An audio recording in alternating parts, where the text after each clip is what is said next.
eu sou professor de judô, né? Eu ainda pratico, ainda leciono, e judô, acho que o que fez, na verdade, não foi o contrário. Eu vejo muitas pessoas, eu quero fazer a pós-graduação, mas, na verdade, eu gosto e sou envolvido com a pesquisa, mas eu não consigo me desvincular em relação a ser professor de judô. Essa vida dupla, com certeza, eu continuaria a ter. Então, o objetivo, destacando o título, eu coloquei método das partes e do todo, né, ou prática fracionada, e eu destaquei aqui, aplicado ensino, porque além do conceito básico, que é um conceito simples até de ser desenvolvido, eu trouxe os experimentos práticos, ou seja, com tarefas do cotidiano esportivas, obviamente uma relacionada ao judô, para poder exemplificar e fazer com que vocês pensem, porque quando eu penso no fracionamento, vem essas duas questões, né? Será que eu tenho uma habilidade para ensinar em que meus alunos devem aprender, ou meu aluno, depende se eu estou no personal, se eu estou no esporte? Será que o que facilita se eu quebrar, se eu fracioná-la, ou eu devo ensinar exatamente como ela é? E essa é uma pergunta a ser feita se você está envolvido com esse processo ensino-aprendizagem com os alunos, quase que independentemente do esporte. Por quê?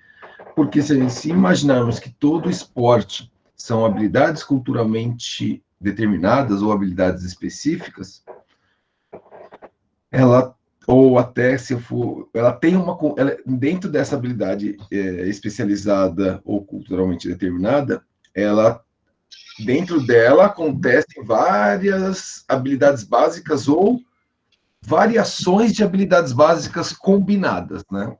Vamos pensar dessa forma.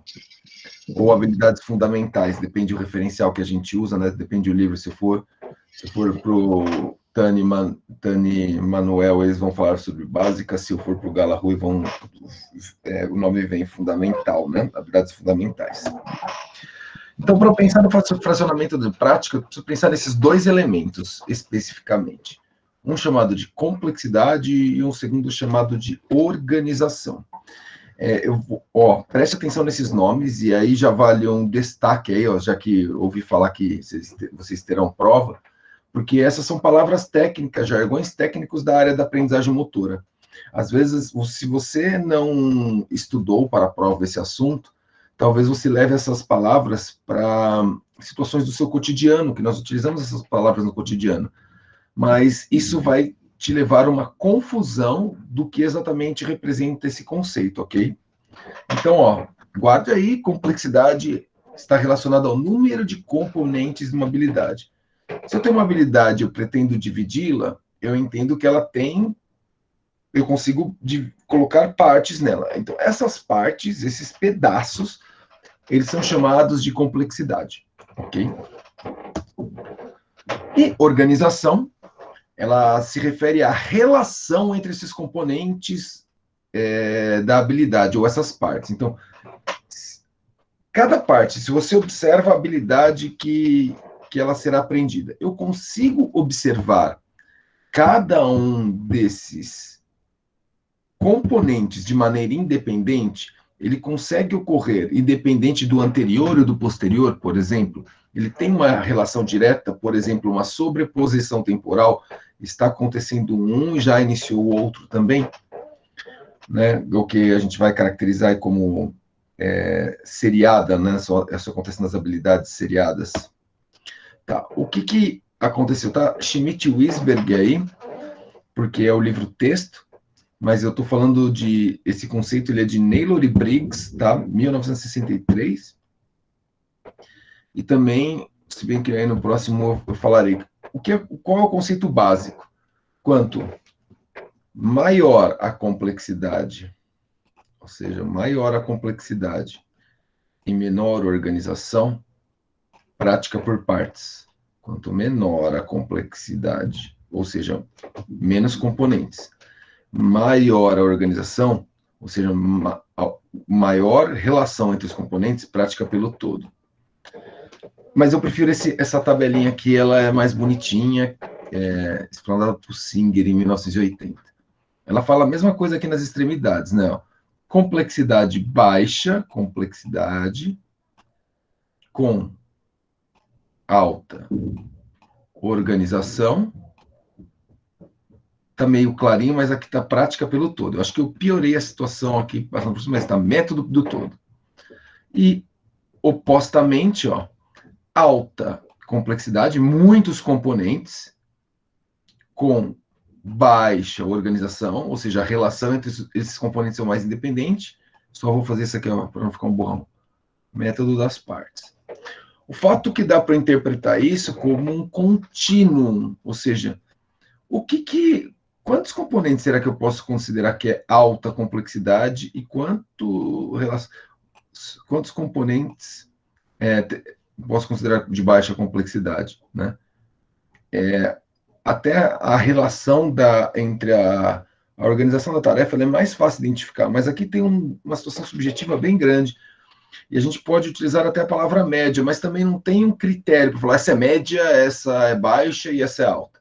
Então dá para entender isso aqui como mesmo um contínuo, né? Então, um contínuo, ó, entre baixa e alta, e a maioria das habilidades estão aqui nesse meio do caminho, perfeito?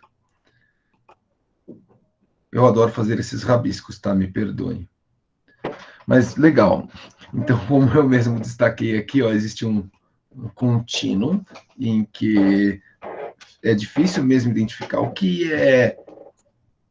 tem muita complexidade, quando tem muita complexidade tem muitos componentes, ou quando tem pouca complexidade principalmente.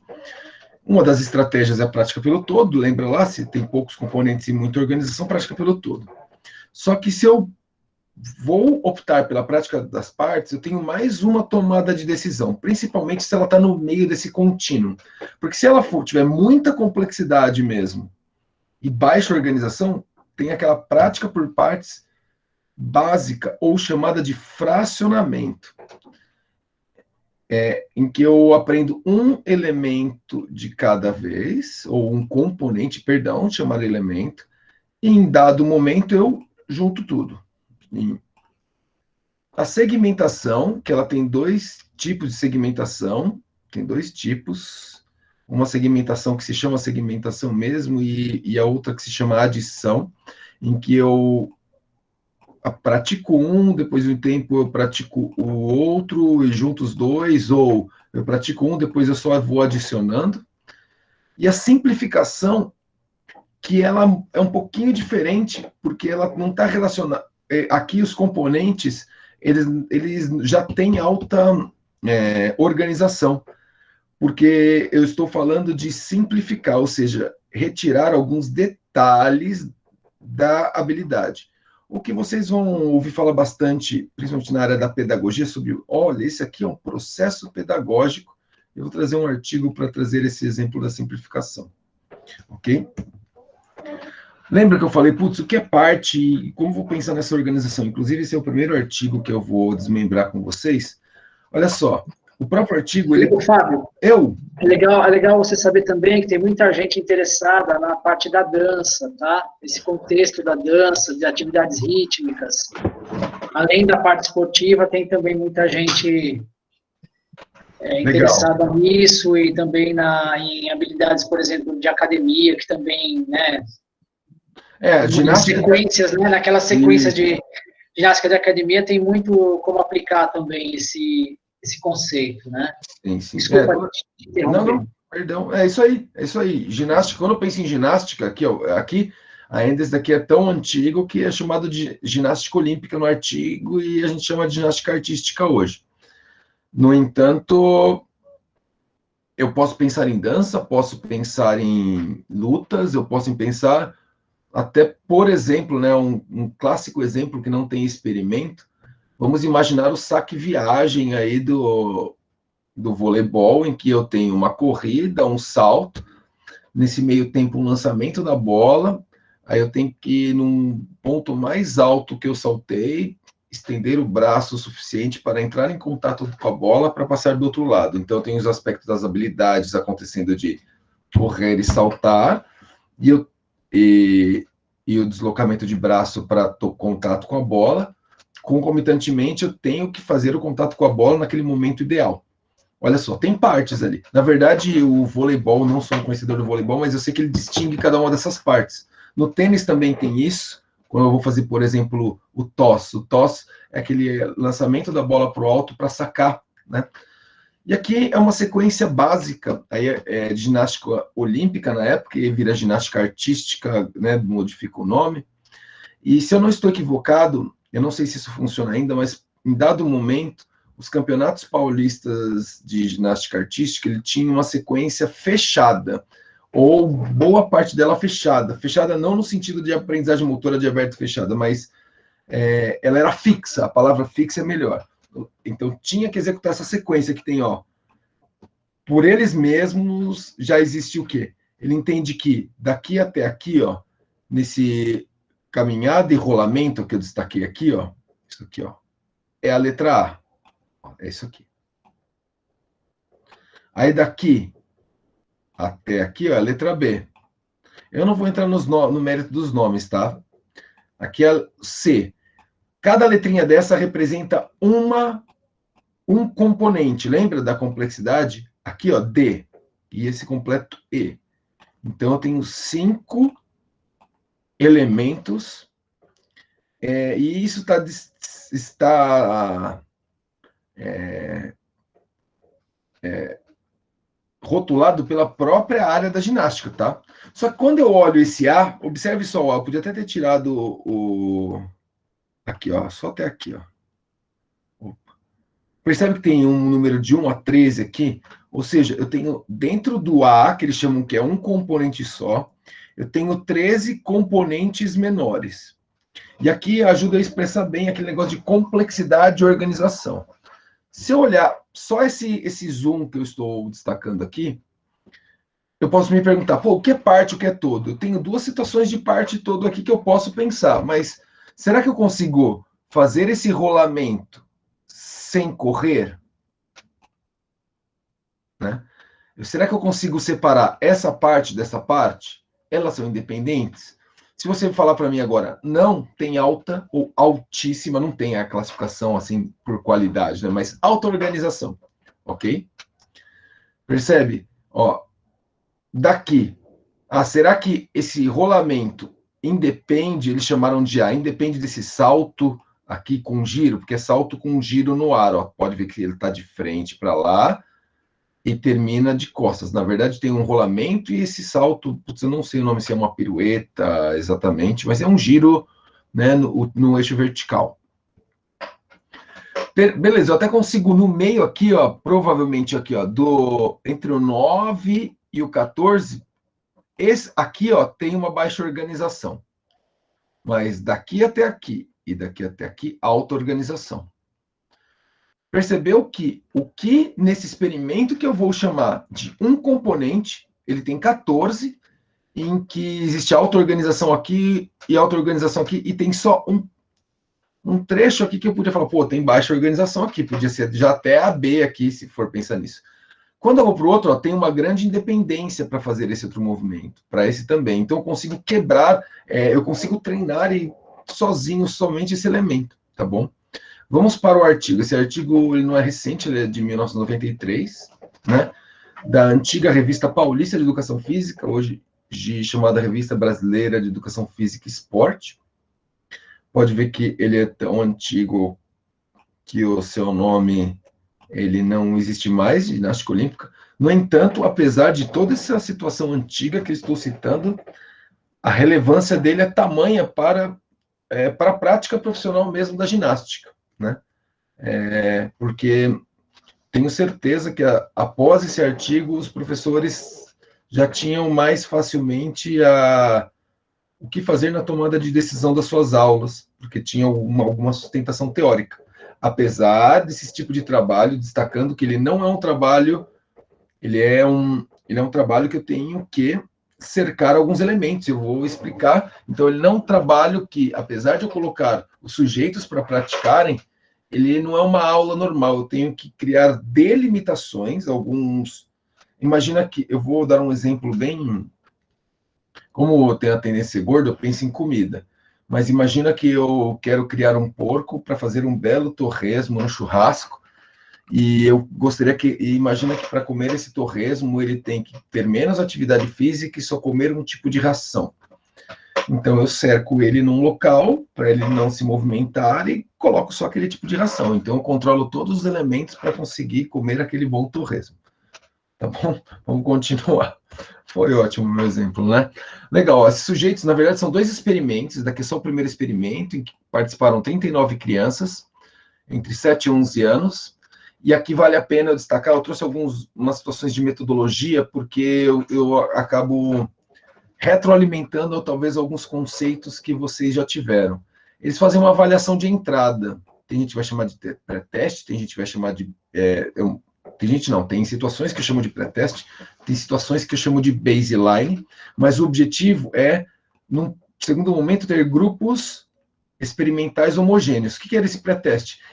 Foi apresentada essa sequência para eles, esses sujeitos apresentaram aquela sequência, e aí tinha um árbitro especialista em ginástica olímpica internacional, e ele atribuiu a nota a esses sujeitos, perfeito? O que acontece? Com a atribuição de nota, esses sujeitos foram distribuídos no grupo de maneira a ter uma média de ponto similar, com média e desvio padrão similar. Então, quando eu colocava na estatística, obviamente que os sujeitos eram diferentes, mas na média eles eram iguais. Como se faz isso? Imagina que eu pego a pior nota e a melhor nota jogo no primeiro, a segunda pior nota e a segunda melhor nota no segundo, a terceira pior nota e a terceira melhor nota no terceiro, e aí eu volto para o primeiro.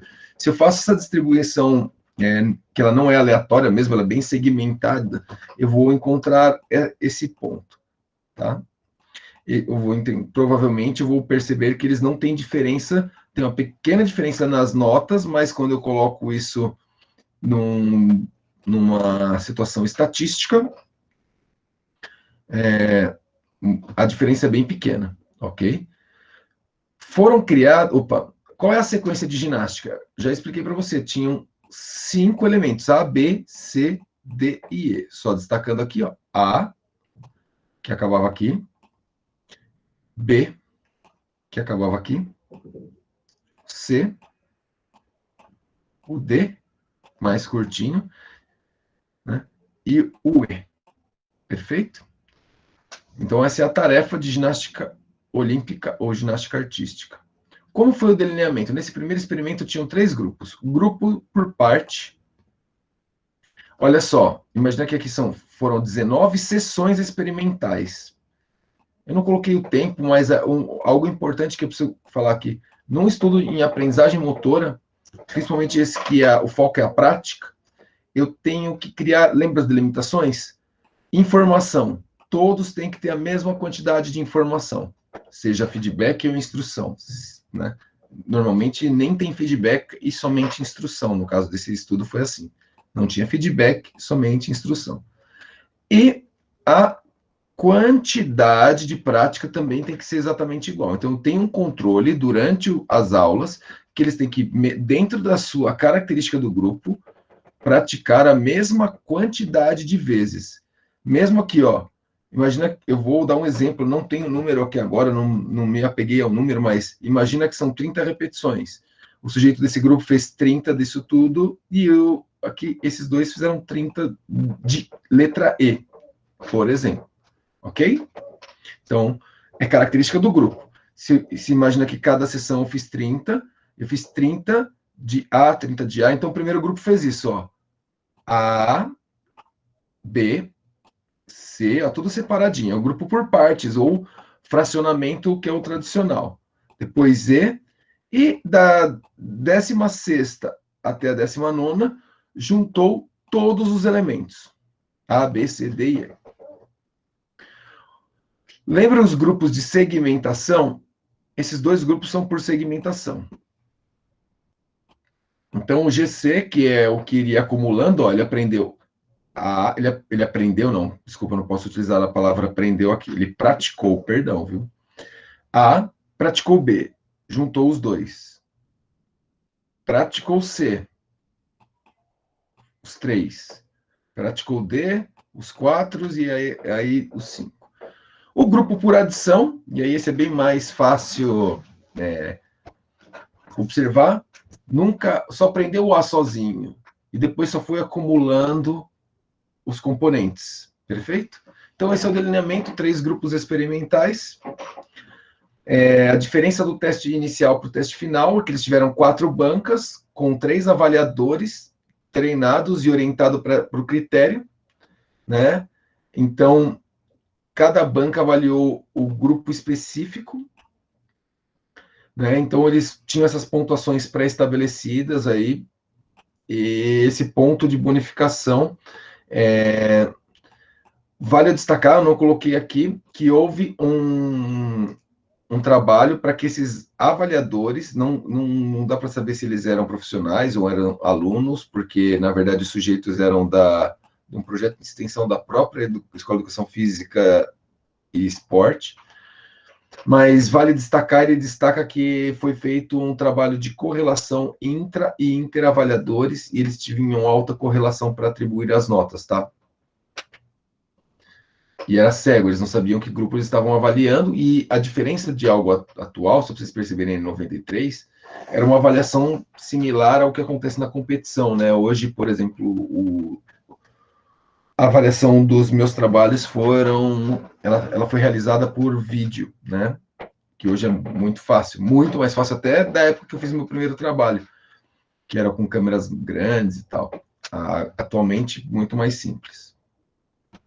O que aconteceu como resultado? Olha só, o grupo por partes, ele foi melhor que um dos grupos de segmentação. Não a adição, mas aquele de sequência acumulada.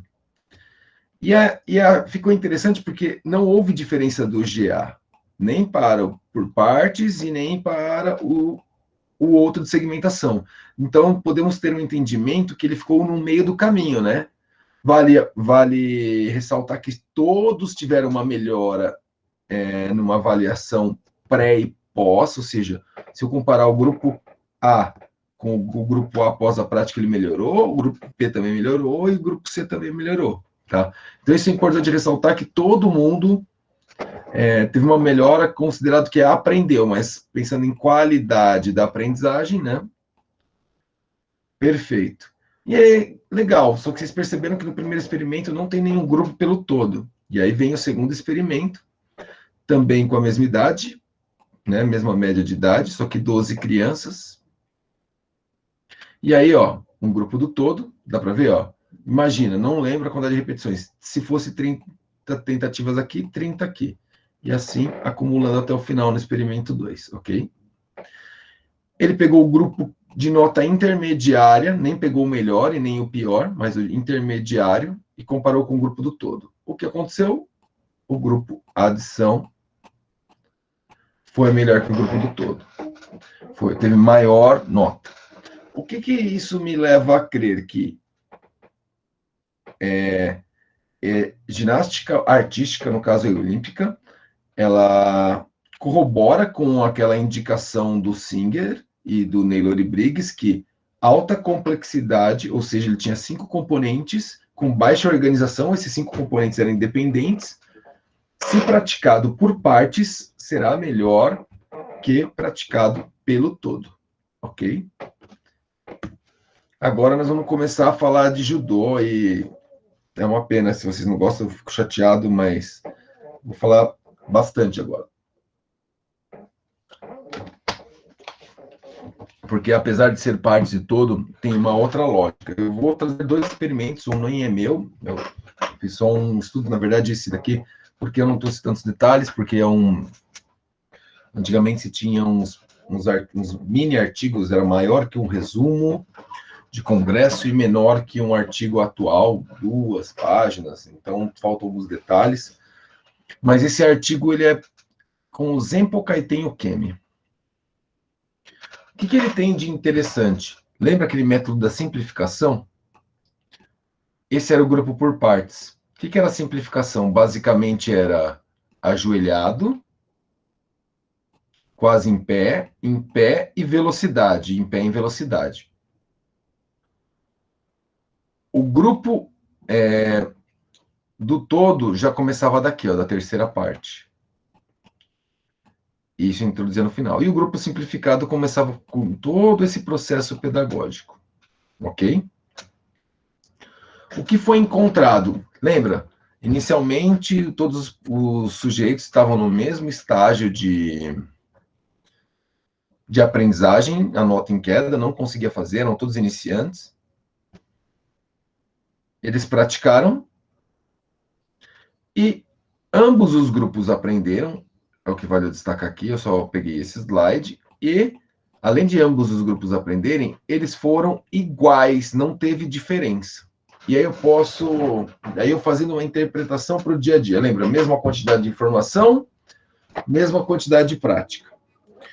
Primeiro, aí era com crianças. Primeiro, se eu criei todo um processo, imagina, eu, professor, criei todo um processo pedagógico para facilitar a vida do meu aluno. Se daqui 2 meses treinando, quando eu olho a nota, obviamente que o grupo, que por parte da simplificação, ao nosso olhar, ele evoluiu mais rápido com qualidade, né? Porque ele errou menos. Aí a minha pergunta para vocês é: mas será que o erro é ruim para a aprendizagem? E, na verdade, não é. E, então, olhando a queda no dia a dia, então, quando o sujeito começar a cair de verdade, como que é a queda? Em algum momento ele vai ficar rolando de joelho? Não, na verdade ele vai introduzir velocidade, que eu coloquei aqui, e depois até altura, né?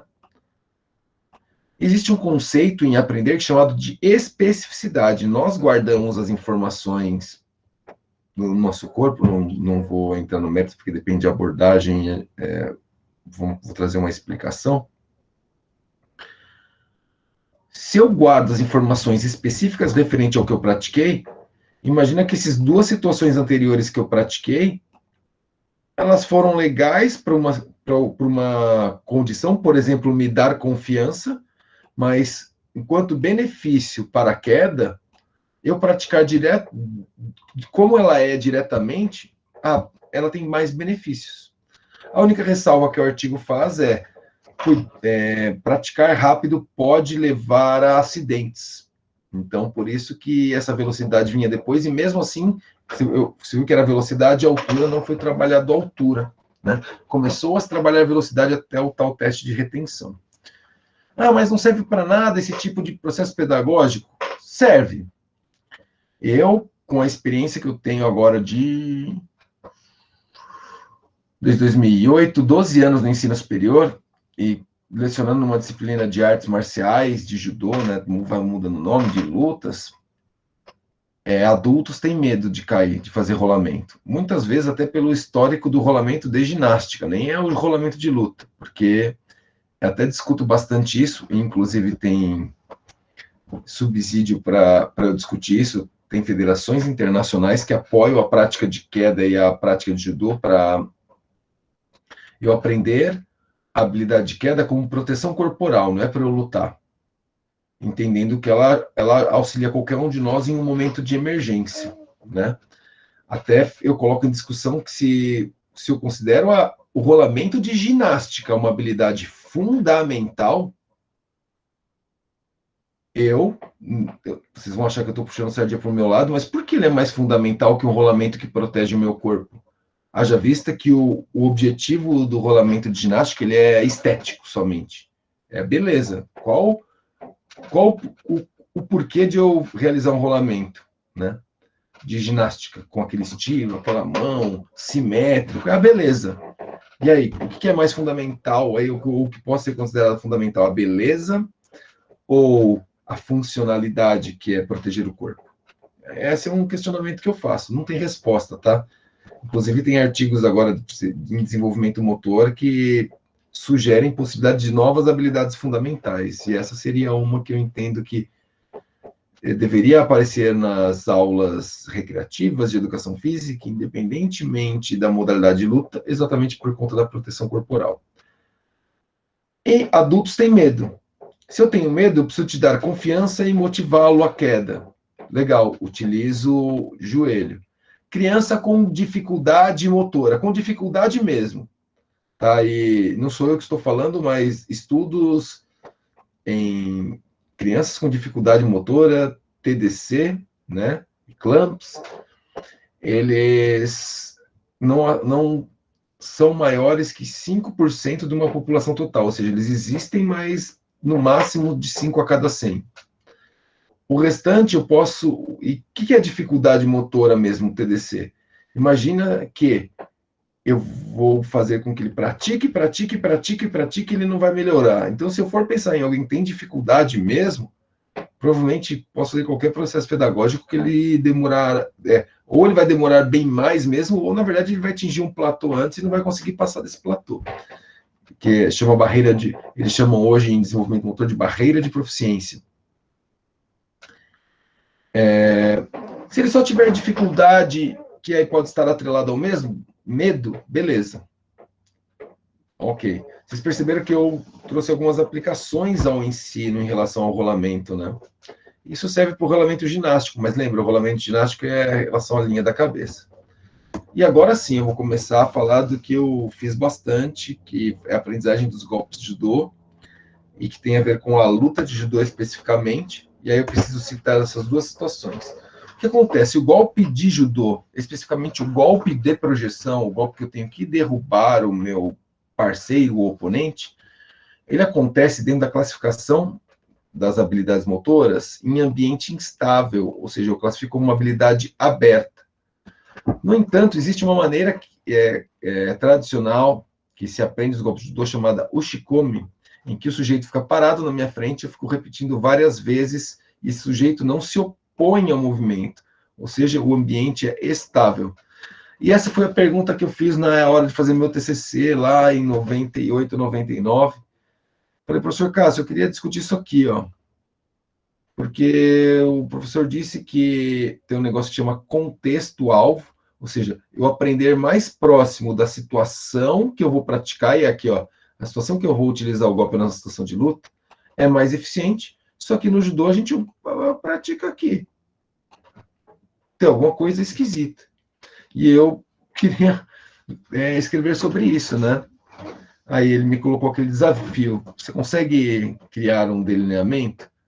Aí eu lembro que inventei alguma coisa, aí conversei com o professor Cássio, aí ele colocou um elemento, aí tinha que criar uma tarefa, aí nós fomos conversar com outro professor chamado Emerson Franchini, que na época também estava no mestrado, talvez muitos de vocês já ouviram falar, também é professor da USP. Vale ressaltar que ele é a pessoa que mais publica com esportes que estão dentro da Olimpíada, principalmente na área de fisiologia do exercício, ou com judô e lutas, essas temáticas são variadas. Tá? Então, essa foi a pergunta. Isso resultou no tal do TCC e que foi publicado em 2002. Especificidade prática, ou seja, especificidade quer dizer eu praticar mais próximo de uma situação real, o que vai acontecer, ok? O resultado foi, eu tinha grupo que praticava aquele ushikomi tradicional e o segundo era em movimento e projetando o oponente.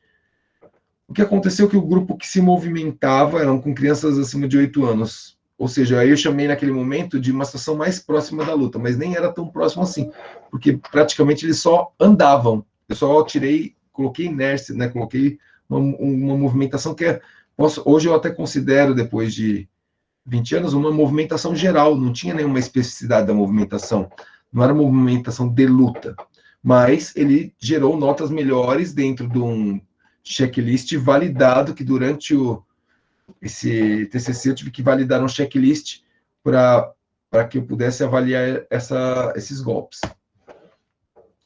O que foi avaliado, só lembrar, foi o golpe, nesse caso, o Sotogari, que é esse golpe aqui, e aí vale lembrar que o golpe tem 3 partes. Então, se eu olhei o golpe ali, tem 3 partes. Uma chamada Kuzushi, que é desequilíbrio, o ato de deixar o oponente numa posição em desvantagem, Tsukuri Inkai e Shikake queda. Entendam essas 3 barrinhas aqui, ó. 1, 2, 3, que elas são elas ocorrem temporalmente dentro da Sotogari, ou seja, eu começo o Kuzushi até aqui, daqui até aqui eu tenho Kuzushi Tsukuri, talvez aqui no meio do caminho eu tenho um pouquinho só de Tsukuri, aqui o Tsukuri já se mistura com o Kake e finaliza só com o Kake. Por que eu estou explicando isso? Porque são 3 componentes. Então, é alta complexidade? Não sei, né? A gente até em algum momento eu chamava de média, mas eu não tenho um critério para falar se é alta, média, baixa. É que ele é menor que 5 que o outro experimento e maior que 1, né? Um eu falo, é baixo, é um componente só. Tem 2, é baixo. Né? Mas tem esse fator aqui, ó. Alta organização, ó. Temporalmente, eles acontecem em elementos de 2 partes ao mesmo tempo. E tem um terceiro agravante. Para eu conseguir projetar na luta meu oponente, numa luta é primordial que ele esteja desequilibrado. Isso quer dizer que a terceira parte, ela depende da primeira parte. Então tem o aspecto temporal e a dependência da parte anterior. Legal? E aí foi feito outro trabalho em 2005 tentando observar só esse Kuzushi. Porque foi assim, legal, o parado em movimento, olhando o golpe inteiro, o movimento foi legal. Mas se olhar só o Kuzushi, porque se ele é o primeiro e depende dele para o negócio acontecer aqui, para o golpe ter sucesso, ele é importante, ele é fundamental. Ó, aqui está em amarelinho, né? Então, tem um outro trabalho em 2005. A única diferença é que esse trabalho ele foi feito com crianças menores do que o trabalho de 2002, crianças mais novas. O que se percebeu, o grupo também estático e grupo movimento, na verdade, é quase uma réplica mesmo do outro trabalho. Eu não coloquei o número de sujeitos para chegar depois no parte todo. O que se percebeu é só aprender o Tsukuri Kake, a nota aumentou, se olha a nota global, eles melhoraram, só que não tem uma ênfase do Kuzushi. Né? Só que se você for no dia a dia do judô, quando eles estão praticando parado, né? Os professores falam, não, tem Kuzushi sim que está acontecendo aqui. Mas nesse caso, nem o movimento trouxe o Kuzushi.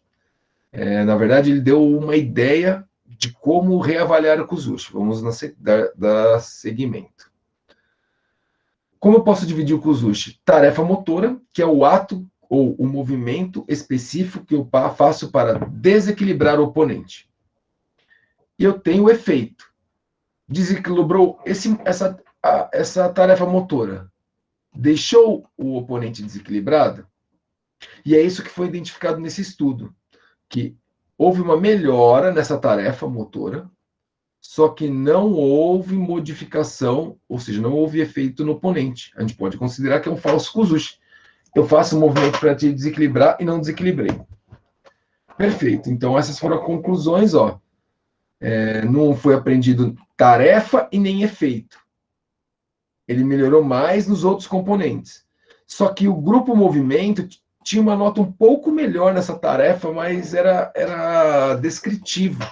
Então, apesar de não poder afirmar esse foi melhor que aquele, me dava ideias para pensar numa continuidade de trabalho. Legal. E aí, a minha pergunta começou a ser, como eu consigo proporcionar melhor aprendizagem não só do golpe, mas do Kuzushi, porque ele é primordial para o golpe. Então, eu precisava melhorar esse item aqui do golpe, né? Ó, o Kuzushi. Vou deixar o amarelo aqui. Porque o restante estava acontecendo. Eles melhoraram. Tanto é que a nota global melhorou, mas melhorou por conta desses 2 elementos, na verdade, principalmente do segundo, porque o terceiro era pontuação e não era avaliado, não vem ao caso agora. E aí a gente começa a pensar, como que acontece esse desequilíbrio? Tem 2 situações, eu não sei se eu coloquei esse slide, mas já vou falar, e qualquer coisa eu passo direto. Em uma luta, como eu desequilibro o meu oponente? Ou eu faço uma finta para deixá-lo desequilibrado, ou eu me aproveito de um deslocamento errado dele. Então, eu preciso de algo antes do Kuzushi, em uma situação de luta, eu preciso de algum elemento antes do Kuzushi para privilegiar que ele acontecia. Então, só o ato de deslocar não é o suficiente. Eu preciso de alguma movimentação específica sinestésica ali da mão para propiciar esse desequilíbrio.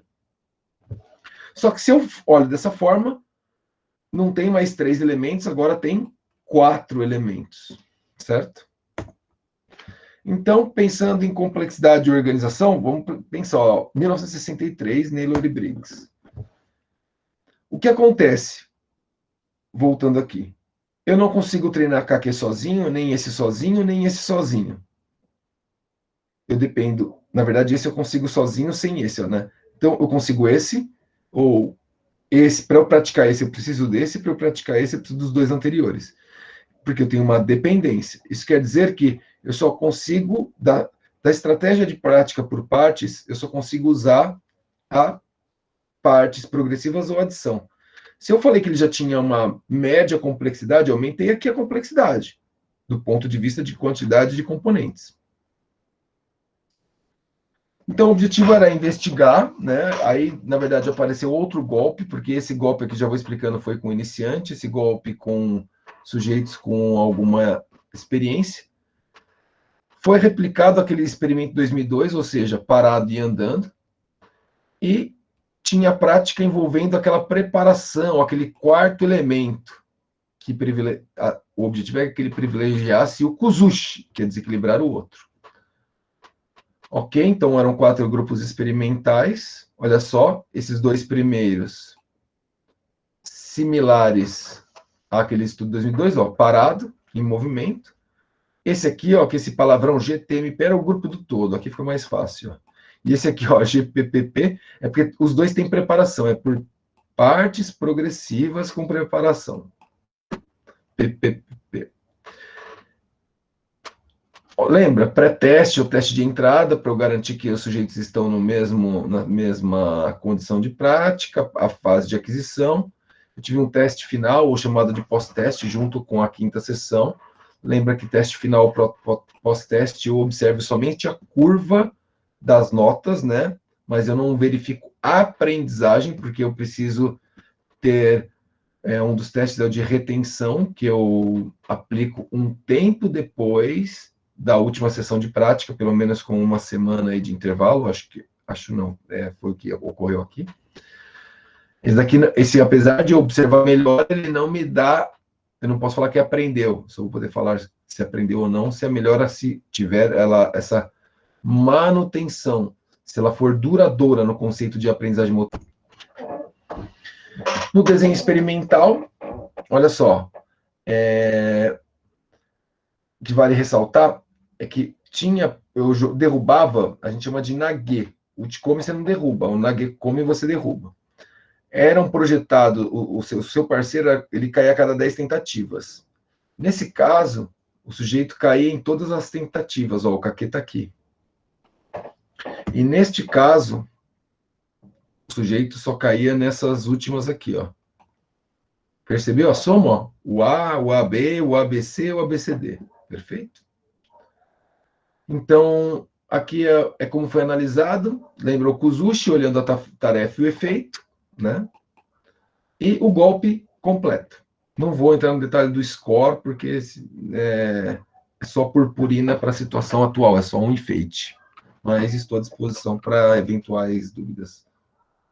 Primeiro golpe é o Sotogari. Aqui é o porquê eu escolhi o Sotogari, porque era uma queda mais baixa, ele é utilizado na iniciação e não envolve giro. Tá? Normalmente no primeiro, segundo golpe a ser ensinado, terceiro no máximo. Por isso que nesse experimento as crianças não tinham nenhum conhecimento anterior de judô. Olha, crianças com uma média de 9 anos de idade, 62 crianças, vale ressaltar que a aprendizagem motora tem um desgaste aí, porque esse experimento começou com 80. E à medida que, lembra que eu tenho que garantir que todas têm a mesma quantidade de informação e a mesma quantidade de prática. Isso quer dizer que se as crianças faltarem alguma sessão de prática, eu perco as crianças. Tanto é que os experimentos que eu realizei, sempre eles foram em escola ou em ONG, que tinha quase que a garantia que a criança estaria ali naquele dia. Não era um convite, não era nem um projeto de extensão. Era uma situação que a criança tinha um compromisso maior em estar lá. E mesmo assim eu tive aí mais de 10% de perda de sujeitos do pré-teste para os outros testes. Inexperientes e distribuídos, a palavra não nesse caso, não é aleatoriamente, tá? Por que eu deixei isso aleatoriamente? Porque foi feita aqui a mesma estratégia. Faz o pré-teste, o pior com o melhor, e isso eles vão sendo distribuídos de maneira com notas similares dentro dos grupos experimentais. Aqui, nesse estudo, o que é relevante, eu quis deixar bem próximo de uma situação de aula, então eram 10 crianças, 5 sujeitos fazendo ao mesmo tempo.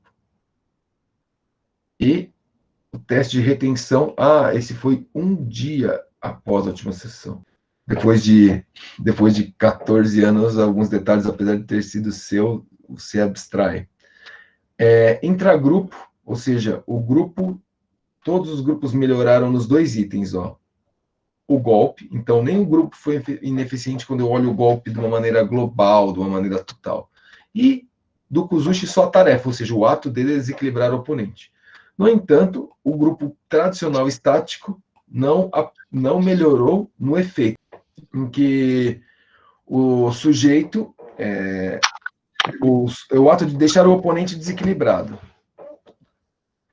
Intergrupo, olha que não teve diferença entre os grupos, eles eram iniciantes, e aí tem algumas características do iniciante, por exemplo, alguns erros que a gente observou, por exemplo, erro de pegada, algumas coisas que descontavam pontos, porque eles eram muito iniciantes, por isso que foi pensado um experimento 2, né? Mas já deu para se destacar que, apesar de não ter diferença, esse grupo não aprendeu o efeito. Então, você já começa a eliminar esse grupo para essa situação. Notas em um patamar baixo, porque eram iniciantes e eles não tinham experiência com judô antes. Se eu pensar em estágio de aprendizagem, mesmo aquele de Fitz e Posner, inicial, elementar e maduro, eles estavam nos iniciais. Aí, por isso que o segundo experimento, como eles já eram iniciantes com 3 a 6 meses de experiência, foi utilizado um golpe com giro, no caso aqui, o Taiotoshi. E aí tem alguns porquês que ele não utiliza o Taiotoshi, posso me justificar depois. Mas aí 32 crianças, esse foi feito de 1 a 1, porque eu tive que visitar academias, e acho que foram 5 academias no total, selecionava as crianças, fazia o pré-teste, via se ela cumpria os pré-requisitos para fazer o trabalho. Eles tinham que ter inexperiência em golpe com giro, e aí eles foram distribuídos no grupos experimentais. Eu fazia o pré-teste, ia para casa, e nos primeiros foi um pouco aleatório, depois eu olhava o pré-teste e ia redistribuindo quando eu voltava no próximo dia para fazer o experimento em si, a prática. Aí tinha um pouco mais aí de... Eu já tinha separado o grupo experimental dele, mas os primeiros eram um pouco aleatório, porque eu não sabia o patamar que eu esperava. Eu não consegui coletar todas as academias de uma vez. Foi uma academia, depois outra academia. Tá? Ó, instrução para um sujeito de cada vez. E aqui, retenção 2 dias após. Tá? Ainda me surpreendi aqui, por algum motivo. É que eu talvez esteja confundindo com doutorado e deve ser isso mesmo. Configuração total do golpe e tarefa todos aprenderam. Só que, olha só, quando eu olho o efeito do Kuzushi, porque eu queria ver o Kuzushi, se o sujeito está desequilibrado. O grupo que apresentou melhora do pré-teste, para todos os testes, só foi o grupo pelo todo. Como era um golpe bem mais difícil de ser executado, e mesmo com crianças de 3 a 6 meses de experiência, os outros grupos não aprenderam. O que aprender? Ter diferença do pré-teste para o teste de retenção. O grupo estático não teve diferença de nada para nada. E o grupo movimento e partes progressivas, eles só apresentaram diferença do pré-teste para o pós-teste. Lembra que pós-teste não é aprendizagem. E já fiz um spoiler nessa acelerada aqui no final. Quando eu vejo intergrupos, olha só, o grupo por todo, ele é melhor que esses 2 grupos no pós-teste, os 2 grupos tradicionais que não tinham preparação, e no teste de retenção, ele é melhor que todos os outros grupos. Então, acaba tendo uma situação linear, o pior grupo esse e o melhor grupo esse. O grupo movimento e o grupo por partes progressivas aí está naquele meio do caminho. Tá? Na tarefa motora não houve diferença, e no efeito, de novo, se replica o que eu mostrei. Melhor no pós-teste e melhor que todos na retenção. Então, isso aconteceu no efeito do Kuzushi e voltando na configuração, ou seja, eu olhei o golpe completo, isso também aconteceu. Não aconteceu só no Kuzushi. Então, o grupo pelo todo foi melhor. A média complexidade e alta organização, mesmo no golpe de do, que às vezes eu for pensar, vale a pena eu fragmentar, mostrar só o Kuzushi. Não. Criar uma situação específica de luta de movimentação. E derrubando o sujeito é mais eficiente. E eles todos aprenderam a tarefa motora, mas ele é mais completo, ok? E o grupo estático, ele acabou sendo ruim mesmo. É importante dizer que todos aprenderam, isso daqui eu acabei de falar, acabou reforçando, né? O grupo estático de come tradicional não foi legal, e a tarefa motora, todos aprenderam, ou seja, fez o movimento desequilibrar ou não. Perceba que o contexto ele é muito específico em relação ao dia a dia das aulas de judô, por isso que, apesar de ser um estudo de ensino-aprendizagem, eu posso levar vários elementos para o dia a dia. E aqui uma conclusão que acaba depois levando ao doutorado, que é essa instabilidade, assim, esse elemento diferente colocado para o Kuzushi, será que não privilegia algo a mais? Né? Porque o Uchikomi parado não privilegia o Kuzushi. E aí isso fica para os próximos capítulos.